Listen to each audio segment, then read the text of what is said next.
ഹരിത കേരള മിഷന്റെ സ്വപ്ന പദ്ധതിയായ വരട്ടാർ പുനരുദ്ധാരണ പ്രവർത്തനങ്ങൾ തുടങ്ങി. മണ്ണുമാന്തി യന്ത്രം ഉപയോഗിച്ച് പുഴയുടെ ഉത്ഭവസ്ഥാനത്തെ പോളകളും മാലിന്യങ്ങളും നീക്കുന്ന നടപടികളാണ് ആരംഭിച്ചിരിക്കുന്നത്.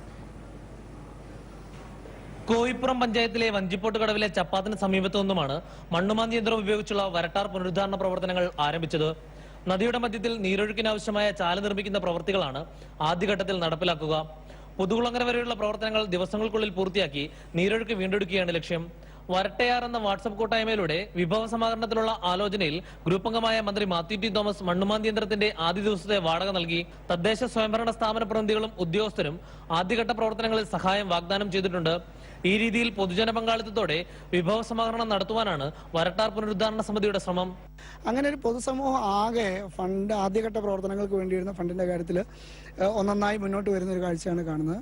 അപ്പോൾ അതുകൊണ്ട് തന്നെ ഇതൊരു ജനം ഏറ്റെടുത്ത പരിപാടിയായിട്ട് വേണം കാണാൻ. ഒന്നാം ഘട്ട പ്രവർത്തനം അതിലൂടെ ജനകീയമായി തന്നെ വിജയിപ്പിക്കാൻ കഴിയുമെന്നുള്ള പ്രതീക്ഷയാണുള്ളത്.